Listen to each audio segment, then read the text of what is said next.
Hello guys, അങ്ങനെ ഓണമൊക്കെ അടിച്ച് പൊളിച്ച് തകർത്തതിന് ശേഷവും ഞങ്ങൾക്കൊരു ദിവസം ബാക്കി വീണ് കിട്ടി.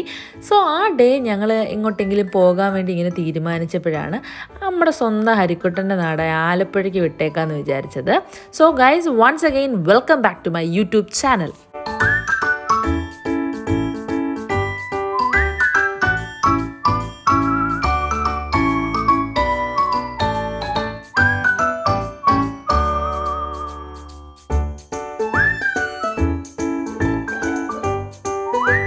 ആലപ്പുഴ എത്തുന്നതിന് മുമ്പ് ഞങ്ങൾക്ക് മൂന്നുപേർക്കും നന്നായിട്ട് വിശന്നതുകൊണ്ട് ഞങ്ങൾ ആറ്റുമുഖത്തിൻ്റെ ഫ്രണ്ടിൽ അങ്ങ് നിർത്തിയെന്ന് പറയുന്നതായിരിക്കും ശരി. എന്തെന്ന് വെച്ചാൽ കുറേ നാളായിട്ട് കുറേ പേര് പറഞ്ഞ ആറ്റുമുഖത്തിലെ ഫുഡിൻ്റെ കാര്യമാണെങ്കിലും അവിടുത്തെ പ്രകൃതി രമണീയമായ സ്ഥലത്തെക്കുറിച്ച് പറയാനാണെങ്കിലും എല്ലാവർക്കും 100 നാവാണ്. നമ്മൾ അവിടെ ചെന്ന് കഴിഞ്ഞ് നമ്മൾ നേരെ അവരുടെ അടുക്കളയിലേക്കാണ് പോകുന്നത്. അവിടെ ഇങ്ങനെ കുറേ സാധനങ്ങൾ നിരത്തി വെച്ചിട്ടുണ്ട്. വിശന്ന് പൊരിഞ്ഞിരിക്കുമ്പോൾ എല്ലാം കൂടി കഴിക്കാനുള്ളൊരു കൊതി നമുക്ക് തോന്നുമെങ്കിലും നമുക്കങ്ങനെ എല്ലാം കൂടി കഴിക്കാൻ പറ്റില്ലല്ലോ. നമുക്ക് ഏറ്റവും ഫേവറേറ്റ് ആയിട്ടുള്ള, ഞങ്ങൾ ട്രൈ ചെയ്യാത്ത എന്തെങ്കിലും ട്രൈ ചെയ്യണമെന്ന് ഞങ്ങൾക്ക് ആഗ്രഹമുണ്ട്. എന്നാൽ പുതിയൊരു സാധനം ട്രൈ ചെയ്ത് പണി കിട്ടരുതെന്ന് ഞങ്ങൾക്ക് ആഗ്രഹമുണ്ട്. അങ്ങനെ ഞങ്ങൾ എല്ലാ സാധനങ്ങളും ഇങ്ങനെ അവിടെ ഒരു പുള്ളിക്കാരൻ നിൽപ്പുണ്ടായിരിക്കും നമ്മുടെ ഓർഡർ എടുക്കാൻ വേണ്ടിയിട്ട്. കാരണം കിച്ചണിലാണ് എല്ലാവരും വരുന്നതും അവിടെ എന്തൊക്കെ ഉണ്ടെന്നുള്ളത് കണ്ടിട്ടാണ് എല്ലാവരും അവിടെ തന്നെയാണ് ഓർഡർ കൊടുക്കുന്നത്. ഞങ്ങൾ ഈ സാധനങ്ങളെല്ലാം കണ്ട് തീർക്കാൻ പോലും ഞങ്ങൾക്ക് കഴിഞ്ഞില്ല. കണ്ടു തീർത്തിട്ട് വേണ്ടേ ഓർഡർ ചെയ്യാൻ, അതുപോലെ നിരത്തി ഇങ്ങനെ വെച്ചിരിക്കുകയാണ്. ശരിക്കും ഈ ഫുഡ് ഓർഗാസം എന്ന് പറയുന്നത് കഴിക്കുമ്പോൾ മാത്രമല്ല, നമുക്ക് ഈ നല്ല ഫുഡ് കാണുമ്പോൾ ഉള്ളൊരു സംതൃപ്തി ഉണ്ടല്ലോ. എൻ്റെ അമ്മേ, എന്തൊരു സംതൃപ്തിയാണെന്നറിയോ, എനിക്കത് പറഞ്ഞറിയിക്കാൻ പറ്റുന്നില്ല.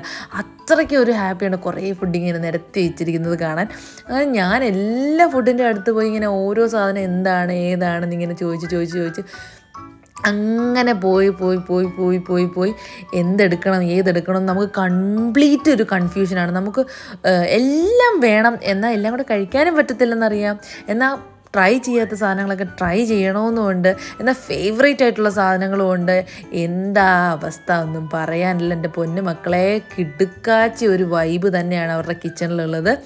ഒരു തവണയെങ്കിലും ആറ്റുമുഖത്തിലെ കിച്ചണിൽ പോയി കഴിഞ്ഞാൽ നമ്മൾ പിന്നെ ആലപ്പുഴ ചെന്ന് നമ്മൾ അവിടുന്നേ കഴിക്കുള്ളൂ. കാരണം അത്ര അടിപൊളി ഫുഡാണ്, അടിപൊളി ഫുഡും ആണ്, അടിപൊളി എന്താ പറയുക ആംബിയൻസ് അടിപൊളിയാണ് മക്കളെ, സൂപ്പർ സംഭവമാണ്.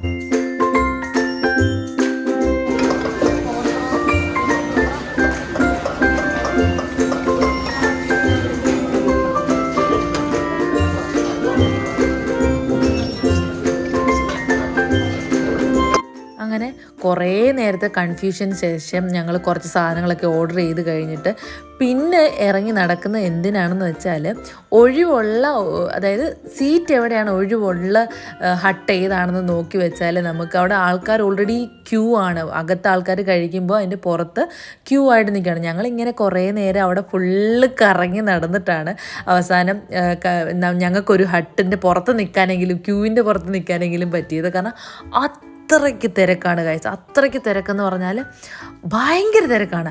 ആ റോഡിൽ കൂടെ പോകുന്ന വണ്ടിയെല്ലാം നേരെ ആറ്റുമുഖത്തിലേക്കാണ് കൊണ്ട് കയറ്റുന്നതെന്ന് പറഞ്ഞാൽ നിങ്ങൾക്ക് വിശ്വസിക്കാൻ പറ്റുമോ? പക്ഷേ സത്യമായിട്ട് അങ്ങനെയാണ്. ഭയങ്കര തിരക്കാണ്. ഭയങ്കര തിരക്കെന്ന് പറഞ്ഞാൽ ഭയങ്കര തിരക്കാണ്. ഞങ്ങൾ കുറേ നേരം നിന്നതിന് ശേഷമാണ് ഞങ്ങൾക്കൊന്ന് ഇരിക്കാൻ പോലും പറ്റിയത്. പക്ഷേ ഇരുന്ന് കഴിഞ്ഞാൽ, ഹട്ടിലിരുന്ന് കഴിഞ്ഞാൽ നമുക്ക് പെട്ടെന്ന് തന്നെ ഫുഡ് എത്തുന്നുള്ള കാര്യത്തിൽ ഒരു സംശയമില്ല. കാരണം നമുക്ക് ഓൾറെഡി ഓർഡർ ചെയ്ത് വെച്ചേക്കാണ്, അവരെല്ലാം സെറ്റ് ചെയ്ത് വെച്ചേക്കാണ്. പിന്നെ ചൂടാക്കി കൊണ്ടുവരുന്ന ഒരു സമയം മാത്രമേ ഉള്ളൂ. അപ്പോൾ പിന്നെ പറയണ്ടല്ലോ, ഫുഡ് വന്നു കഴിഞ്ഞാൽ ഞങ്ങൾ ഒന്നാമതേ വിശന്നിരിക്കുകയായിരുന്നു. ഞങ്ങളായി എന്നുള്ളതാണ് സത്യം. ഞങ്ങൾ എന്തൊക്കെയാണ് ഓർഡർ ചെയ്തതെന്ന് ഞങ്ങൾക്ക് വന്നപ്പോഴാണ് കറക്റ്റായിട്ട് ഞങ്ങൾക്കൊരു ബോധം വീണത്. കാരണം 3 കള്ളപ്പവും കപ്പയും കുഴയും പിന്നെ നീരാളി ഫ്രൈയും കൂന്തൽ ഫ്രൈയും കക്ക ഇറച്ചിയും അതുപോലെ തന്നെ താറാവ് കറി. ഞാനും അൽത്തും താറാവ് വെച്ചിട്ടില്ലായിരുന്നു. ആദ്യമായിട്ടാണ് ഞങ്ങൾ അവിടെ നിന്നാണ് താറാവ് ട്രൈ ചെയ്തത്. താറാവിൻ്റെ കറിയും അങ്ങനെ എല്ലാം കൂടി നല്ല സ്പൈസി ആയിട്ടുള്ള ഫുഡ് ഞങ്ങൾ 3 പേരും കൂടി വളരെ എങ്ങനെ കഴിച്ചു എന്ന് ചോദിച്ചാൽ എനിക്ക് അറിയില്ല. ഒന്നും മിച്ചം വന്നില്ല. ഞങ്ങൾ വിചാരിച്ചു കുറേ ഫുഡ് മിച്ചം വരും, പക്ഷേ ഇല്ല കേട്ടോ. നമ്മൾ ആ ടേസ്റ്റിലെല്ലാം ഇങ്ങനെ കഴിച്ചു പോകും ഗൈസ്. അടിപൊളി ഫുഡായിരുന്നു. അടിപൊളി ഫുഡും നല്ല ടേസ്റ്റി ഫുഡിനും അഫോർഡബിൾ റേറ്റും, അതാണ് അവിടുത്തെ ഏറ്റവും മെയിൻ കാര്യം. അവിടുത്തെ തിരക്കിൻ്റെ മെയിൻ കാര്യം അതാണെന്ന് എനിക്ക് അപ്പോഴാണ് മനസ്സിലായത്. കാരണം ഭയങ്കര അഫോർഡബിൾ റേറ്റാണ്. അത് മാത്രമല്ല ഗൈസ്, അപാര ആംബിയൻസ് ആണ് കേട്ടോ. ഫുഡൊക്കെ കഴിച്ച് ഞങ്ങൾ നേരെ ഹരിക്കുട്ടൻ്റെ വീട്ടിലേക്കാണ് ഗൈസ് പോയത്.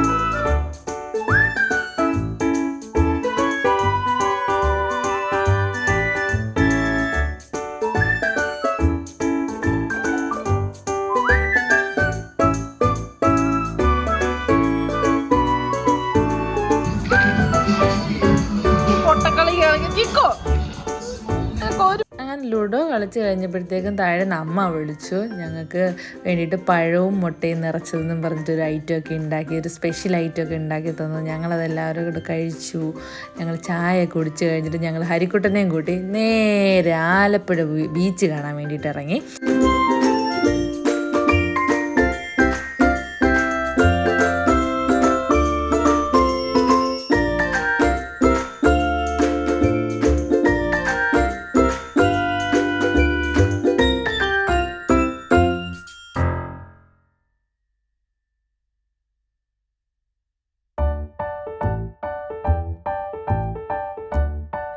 അങ്ങനെ ബീച്ചിൽ കുറച്ച് നേരം കറങ്ങി കഴിഞ്ഞപ്പോഴത്തേക്ക് അൽത്തൂനും എനിക്കും ചെറിയതായിട്ട് വിശന്ന് തുടങ്ങി. അപ്പോൾ പിന്നെ എന്തായാലും ആലപ്പുഴ വന്നിട്ട് ചില്ല ആർട്ട് കഫേ പോയില്ലെങ്കിൽ വൻ നഷ്ടമാണ് മക്കളെ, വൻ വൈബാണെന്നും പറഞ്ഞിട്ട് ഞങ്ങളെ 3 പേരെയും കൂടെ അവൻ ചില്ല ആർട്ട് കഫേയിൽ കൊണ്ടുപോയി. സത്യമാണ് കേട്ടോ, അടിപൊളി ഒരു കഫേയാണ് ചില്ല ആർട്ട് കഫേ. ഭയങ്കര രസവും ഭയങ്കര സ്പേസ്, ഓപ്പൺ സ്പേസ് ആണെങ്കിലും ഒക്കെ. അവിടുത്തെ ഫുഡിൻ്റെ കാര്യം പറയേണ്ട, അടിപൊളി ഫുഡ്.